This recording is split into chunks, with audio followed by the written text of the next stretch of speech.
वैसे ही बैठे रहे। उन्होंने सम्मान नहीं किया तो राजा दक्ष को क्रोध आया। उन्होंने श्राप दे दिया कि जाओ, आज के बाद इस भोलेनाथ को कभी इंद्र उपेंद्र यानी यज्ञ भाग नहीं किया जाएगा। ये श्राप दे दिया था। तो सती मैया कैलाश पर्वत पर बैठी हुई हैं और इधर देवी देवता अपने अपने हंसों में बैठे जा रहे हैं और राजा दक्ष के यहाँ की प्रशंसा कर रहे हैं कि देखो राजा दक्ष ने बहुत बड़ा यज्ञ किया है, चलो चलेंगे और वहां पर चल करके बड़े ही आनंद से समय काटेंगे और यज्ञ में भाग भी लेंगे। तो इधर जब विचार किया, विचार करने के बाद में धीरे धीरे चले और राजा दक्ष के यहाँ पहुंच जाते हैं। लेकिन इधर सती मैया ने जब सुना तो भोले बाबा के पास में गए। भोले बाबा से कहा, भोले बाबा मैंने सुना है कि मेरे पिता ने एक यज्ञोत्सव किया, क्या आपको नहीं बुलाया? कहा सती जी नहीं बुलाया, मेरे पास निमंत्रण ही नहीं आया। कहा भोले बाबा निमंत्रण तो भेजा।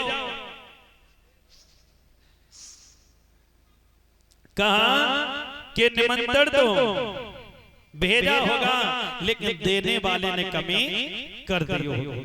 बहुत मना किया और सती जी कहने लगे कि देखो भोले बाबा ने कहा सती जी एक बात का ध्यान रखो कि पहले तुमने मेरी बात को नहीं माना, तब हमारे प्रभु की परीक्षा ली।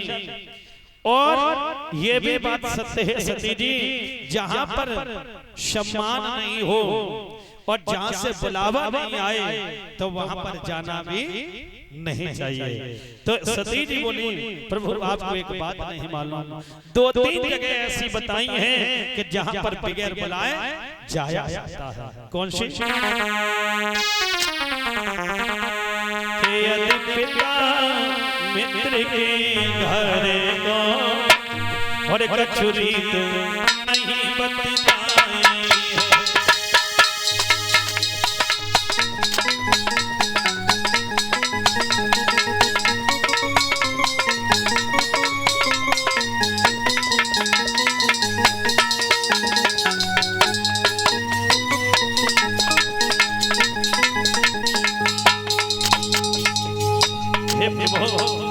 आपको नहीं मालूम है, सुनिए।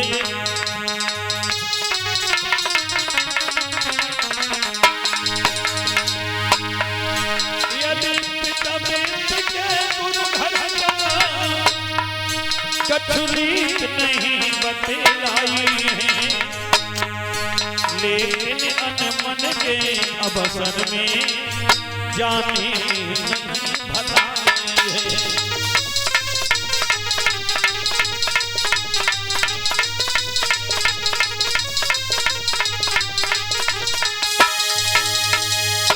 प्रभु तीन जगह ऐसी हैं जहां पर बगैर बुलाए चले जाना चाहिए। कहां? एक गुरु का घर, एक पिता का घर और एक मित्र का घर।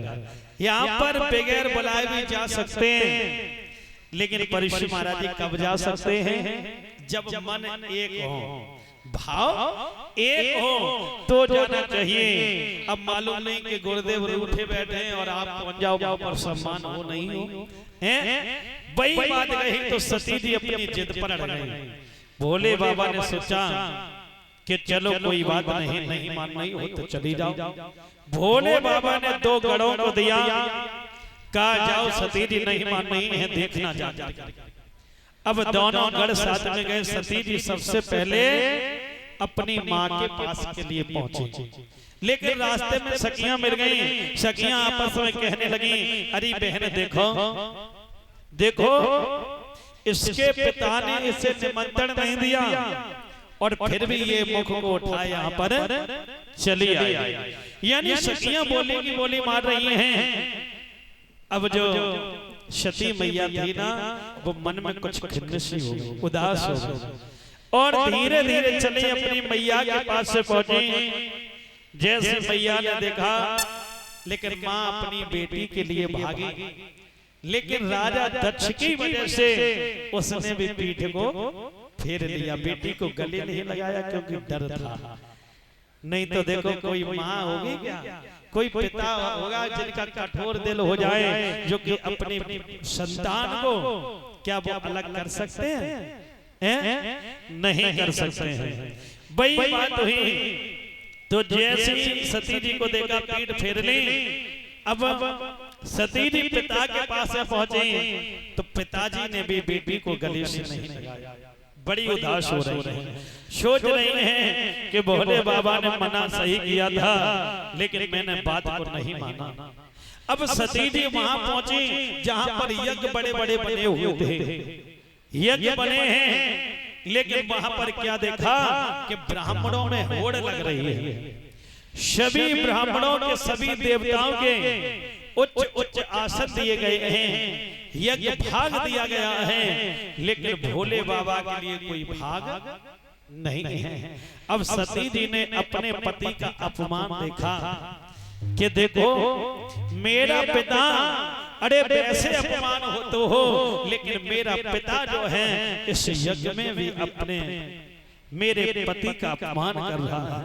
आज एकदम से विचार कर रही हैं कि यहाँ रूठे और पिता महातारी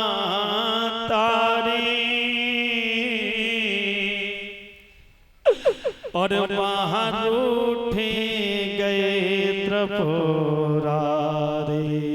यहाँ रूठे, यहाँ रूठे, यहाँ रूठे पिता महातारी और वहाँ रूठे गए त्रिपुरारी।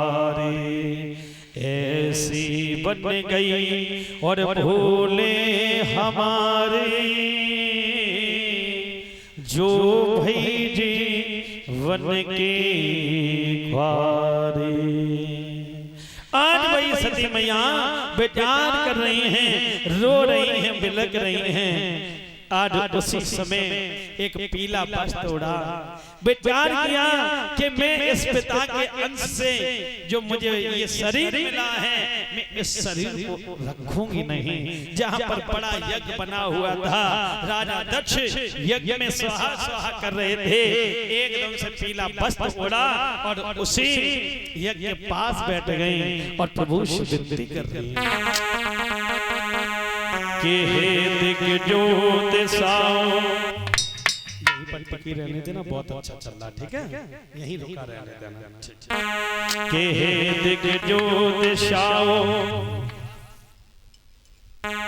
और मही देवो, हे सूर्य देव देखते रहियो।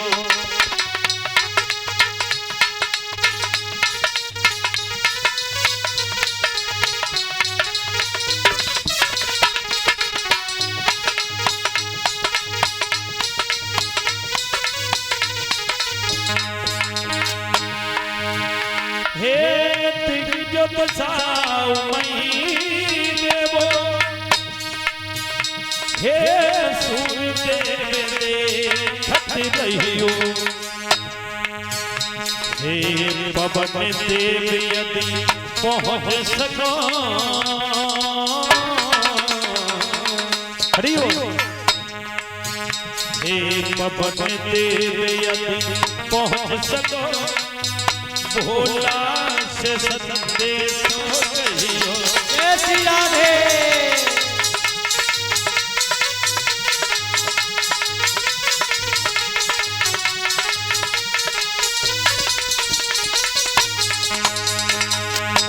कहा कि हे सूर्यदेव, हे दिशा महिदेव, अगर तुम संदेश पहुंचा सको तो मेरे भोले बाबा से जाकर के कह देना, श्री अग्निदेव की गोदी में ये सत्य सत्य पर जाती है। बाप के कुटिल अन्यायों पर,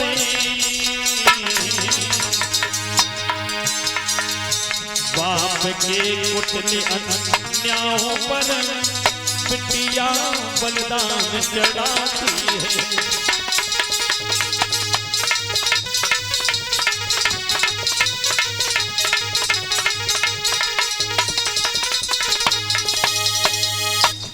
विचार किया, कहा कि हे सूर्यदेव, हे अग्निदेव, पवन देव, यदि पहुंच सको तो भोले बाबा से मेरा जाकर के संदेशा कह देना। और वहीं बीच यज्ञ में बैठ गई और प्रभु से विनती कर रही है कि जब जब धरती दे स्वामी